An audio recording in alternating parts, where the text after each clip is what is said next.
Magandang araw mga kapuso, narito na tayo sa episode 46 ng Makiling Araw ng Lunes. Pagpasok nga ni Rose ay inamin niya na agad na magkarelasyon sila nito ni Alex at engaged na raw sila.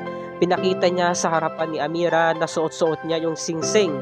At sabi nga nito ni Amira, alam ko na matagal pa ang tinatago ninyong relasyon. So sabi ni Rose, kinwestiyon niya ang kapatid niya, so ano, nagpapanggap ka lang? Pinaglalaro mo ba kami, Amira? Alam mo na pala ang tungkol sa amin dalawa ni Alex. Hindi ko kayo pinaglalaroan, ate. Ha? Ang sa akin lang, naglihim kayo. Pinagmukha niyo akong tanga. Ginawa niyo to sa akin. Sinaktan niyo ko. Kasi nga, nag-flashback nga kay Amira. Noon ay inagaw nga nito ni Rose si Alex at naulit na ulit ngayon. Kaya umiiyak itong si Amira at nasasaktan sa mga nangyari. Dahil nga ang dami niyang pinagdaanan sa buhay. Ang tagal niyang nawala. Ngunit sinisirin siya ni Rose, sabi niya, Amira, 6 na taon kang nawala. Hindi mo alam ang pinagdaanan namin sa mga panahon na wala ka. Hindi mo alam ang mga pagbabago nangyari sa buhay namin. Sabi naman ni Alex, Amira, kung magagalit ka sa akin lang, huwag mo nang idamay pa si Rose dahil wala siyang kasalanan dito. Sabi naman ni Amira, pinaglaruan niyo ako, sobrang sakit at hindi na nga niya nakayanan. Kaya umalis na nga tong si Amira. Hindi niya na nagawa pang kumprontahin pa yung dalawa. At ito namang si Rose umiiyak at hinagkan siya ni Alex. Samantala pag uwi ni Rose, kinausap siya agad ng lola niya. Amira, nakarating sa akin ng balita. Tumawag sa akin ang ate Rose mo tungkol sa sumbatan ninyo kanina. Sabi naman ni Amira, Lola, wag na muna natin pag-usapan yan.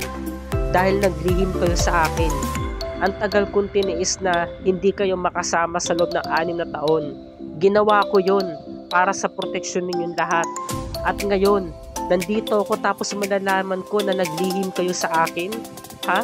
Hindi ko pa kayo kayang patawarin, la. Samantalang si Magnolia, inubad niya ang kanyang suot-suot na singsing at kinuha niya ang litrato ng kanyang mag-ama na namayapa.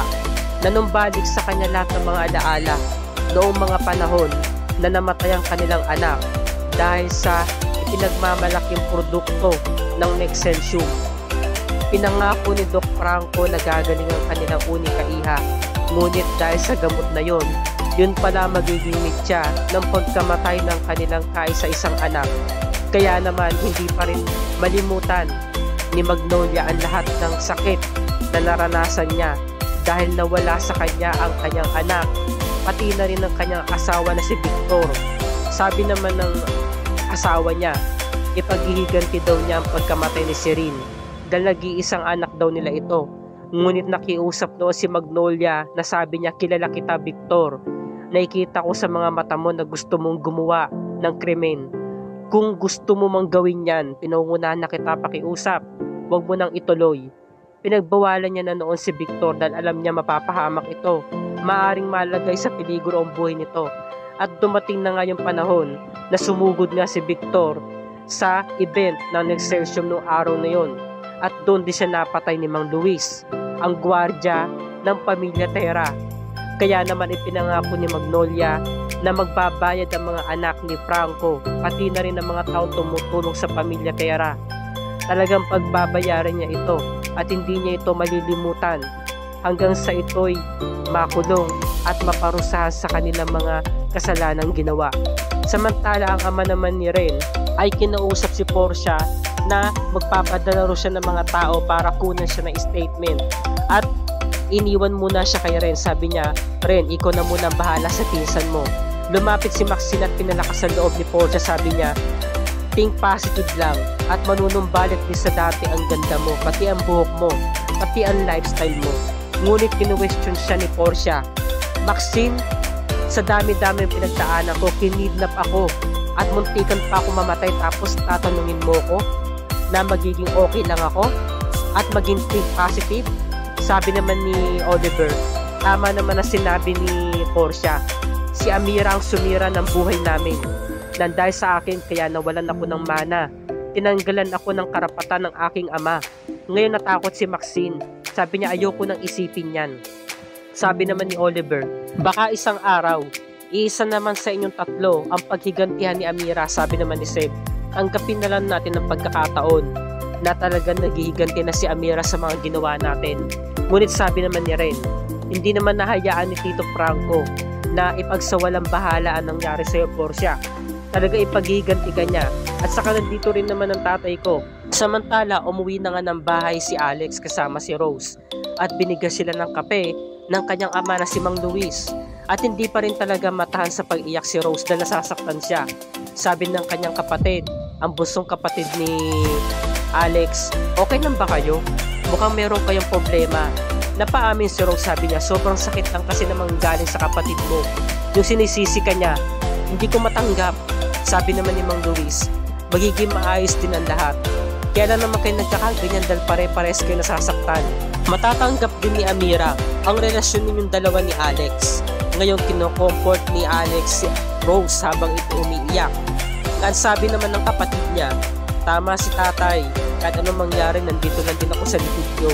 Ngunit kinutungan siya ni Alex, sabi niya, ikaw tumigil ka, hindi ka nakakatuwa. Uy, nagpapatawa lang naman ako eh. Hindi ka naman nakakatulog, sabi ni Alex. At niyakap pa rin niya si Rose upang ito'y pumahan sa pag-iyak. Samantala, inaabangan ni Doc Franco ang labas ng tahanan ni Amira at meron siyang kontak na gagawa ng masama kay Amira pati na rin sa pamilya nito. Gusto niya masaksihan ang pagpatay dito at kunan daw ito ng video para makita niya na talagang patay nga talaga to si Amira. Ngunit nag-flashback sa kanya ang 6 na taon na nakalipas mula nung nanggaling sila sa lamay ni Crisanto at umuwi sila sa bahay upang kumprontahin si Portia na kung meron nga itong kinalaman sa pagkamatay ni Crisanto. Ang sabi naman ni Portia, wala siyang kinalaman. Ngunit napaamin din ito agad-agad nang ipinakita ni Franco ang bank account nila ay nabawasan ng 3 million pesos. Saan niya ito ginamit? Ngunit ang sabi ni Portia, pasensya na dad, I'm really sorry. Totoo, may kinalaman ako sa pagkamatay ni Crisanto Lirio. At napaamin na nga to si Portia dahil ang sabi niya, hindi daw niya sinasadya ang pangyayari. Ngunit galit na galit ang kanyang ama na si Franco. Sabi niya, ano ba tong ginawa mo? At kasama pa si Maxine. Sabi naman ni Portia, nagawa na raw niya ng paraan dahil yung araw na yun ay inutusan niya si Mang Luis na sunugin ang tahanan nito upang tuluyan na nga mabaon sa limot ang mga krimen na kanyang nagawa. Dahil sabi niya rito kay Mang Luis na mukha niya itong napatay. Ngunit sabi nga ni Mang Luis, kilala nga siya rito sa bayan, kaya merong makakilala sa kanya. Ngunit inopera niya ito ng 3 million kapalit nga ng trabahong pinapatapos niya para tuluyan na ngang mawala si Crisanto at ipalabas na aksidente lamang ang nangyari ng pagkasunog ng kanilang kubo o ang kanilang tahanan. Binigyan niya ito ng jacket upang hindi ito makilala.